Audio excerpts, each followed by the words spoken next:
네, 여러분 32장입니다. 1절 2절 하나님의 사자를 만나고 3절부터 8절 야곱의 해결책, 야곱의 기도, 야곱의 결책, 야곱의 기도, 하나님의 축복 결과가 이렇게 나옵니다. 어저께 했던 것 중에 이제 그 시간이 5분 내에 영상을 만들어야 돼서 제가 중간에 갑자기 이제 끊었는데 야곱이 라반에게 착취당하는 거 하나님의 계획하심에 있는 게 아닌가. 물론 이삭과 그러니까 리브가가 하나님의 약속을 잘 기억하고 잘 섬기고 화목한 믿음의 가정이 이루었으면 야곱이 라반에게 착취당할 일이 없습니다. 근데 이곳에서 아름다운 믿음의 가정을 이루지 못했기 때문에 이 사이에 분열이 나타나고 속임이 있었죠. 속임이 있고 야곱이 라반에게 가가지고 이제 14년 20년 동안 착취를 당하게 되죠. 하나님께서도 매우 안타까워하셨을 것이고 야곱도 아주 고생스러웠을 것입니다. 근데 그런 상황에도 불구하고 하나님은 하나님의 믿음의 민족을 이루고자 하는 하나님의 뜻을 이루시죠. 야곱에게 12아들이 태어나게 하십니다. 그래서 우리가 이런 고난을 무조건 다 하나님의 계획이냐 하나님의 뜻이냐. 물론 예수님의 십자가 고난이 있었습니다. 근데 그것도 인류가 범죄하지 않았으면 예수님 십자가 고난 당하시지 않으셨겠죠. 그러니까 우리가 스스로 고난을 만들 때가 있어요. 우리가 이제 우리가 인간관계 제대로 맺지 못하고 신앙생활 잘하지 못하고 성실하지 못하면 어떻게 해요? 나중에 어려운 삶을 살겠죠. 어려운 삶을 삽니다. 성실하지 않으면 나중에 어려운 삶을 삽니다. 근데 그거를 하나님이 계획하신 고난이다? 그렇지 않습니다. 우리가 해야 할 일이 있는 거예요, 또. 그렇습니다. 그래서 어저께 이 전에서 너무 제가 이거 시간 압박을 받아서 설명을 제대로 못해서 죄송합니다. 이렇게 드렸고, 이제 중요한 것만 보겠습니다. 이제, 야곱과 에서가 만나는 장면이죠. 그래서 야곱이 이제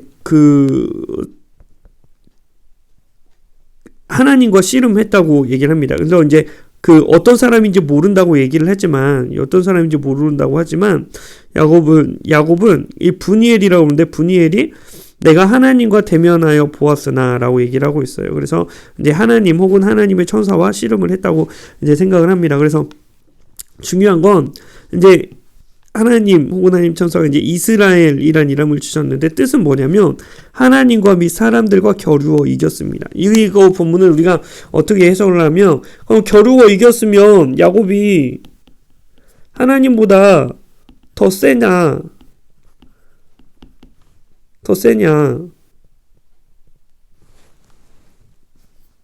이거죠. 근데 근데 여러분 지금 이 씨름의 상을 보면 하나님이 야곱의 환도뼈, 엉덩이뼈를 치십니다.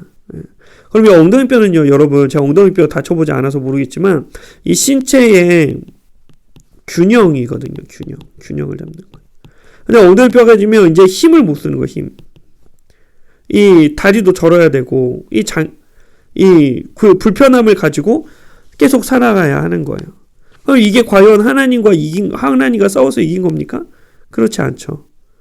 독립적인 존재, 야곱은 이제부터 독립적인 존재로 살아가는 게 아니라 도움받아서 살 수밖에 없는 존재예요. 이전까지 야곱은 자기가 스스로 복을 이렇게 하려고 애써 속였죠. 살아남기 위해서 20년 동안 빡세게 일했죠.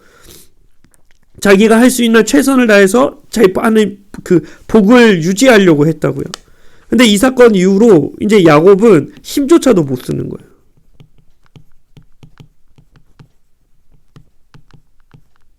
이 사건 이후로는 어떻게 하는 거예요? 절대적으로 하나님만 의지할 수밖에 없는 거예요. 그러니까 이스라엘은 하나님의 도우심을 받아서 사는 민족이에요. 존재예요. 그러니까 하나님과 겨루어 이겼다고 얘기를 하지만 사실은 하나님께 매달려 있는 거죠. 사랑하는 청년대학부 여러분, 우리가 이 하나님을 믿는다는 것은 무엇이냐? 하나님께 매달리는 것을 의미합니다. 하나님의 도우심으로 살아가는 거예요. 예, 하나님의 백성입니다. 우리 하나님의 은혜가 아니면 살 수가 없어요. 그 대표적인 게 뭐예요? 예수 그리스도의 십자가죠. 내 능력으로 구원 받을 수 있습니까? 못 받아요. 뭘로 받아요? 은혜로. 선물로. 하나님께 매달릴 때 받는 거예요. 그쵸? 청년대학부 여러분, 늘 하나님께 매달리는 저와 여러분들 되시길 축복합니다. 수고하셨습니다.